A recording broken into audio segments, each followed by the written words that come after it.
petit cadre général, pour refaire le lien avec ce qui était dit avant.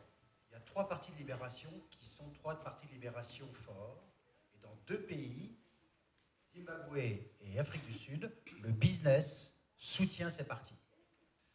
On croit en France que c'est DIE, le parti d'opposition, qui est soutenu par le business, et on croit que c'est le MDC. Quand vous allez au Zimbabwe, vous allez en Afrique du Sud, on considère que ces partis ont des problèmes, mais sont les seuls à pouvoir contenir une démocratie qui serait très difficile si elle était directement vécue par la base. Pour revenir au Zimbabwe, le problème du Zimbabwe, c'est qu'il a cru, c'est un peu une situation paradoxale, c'est qu'il a cru beaucoup trop vite. Il y a 2 périodes. Jusqu'en 98, on aurait fait cette conférence au Zimbabwe, on aurait eu 200 personnes, c'était de l'enfant chéri des bailleurs de fonds. Formidable.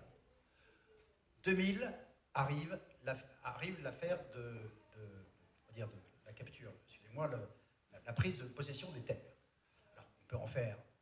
On est dans l'irrationnel. On est dans une. Il y a toutes les explications possibles. Il y a les accords de Lancaster. Il y a le problème de la terre. Et dès que vous apportez le problème de la terre, on devient fou. D'ailleurs, si on peut parler de la non-transformation en Afrique du Sud, on en parlera.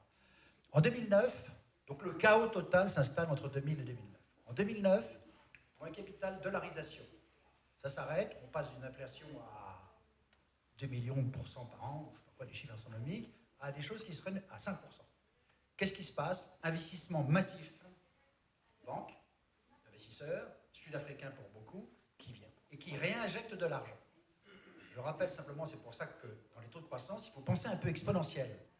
Entre 2009 et 2017, le Zimbabwe recouvre son PIB par habitant qu'il avait avant 2000. Okay. Quand vous regardez les productions agricoles, le niveau de la production du coton, le niveau de la production du tabac, sont aujourd'hui équivalents à ceux de l'après-crise, de l'avant-crise, sur des formes différentes.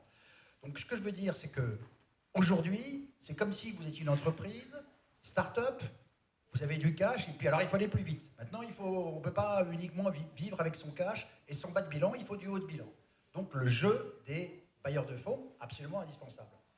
Ce que je crois des bailleurs de fonds, c'est qu'ils disent ce que vous nous racontez sur le Zimbabwe, ce que Mangwagwa nous raconte, parce que moi sur l'investissement, je pense qu'arrive une discussion sérieuse où on va introduire des dispositions, à mon avis, qui vont permettre le règlement de cash.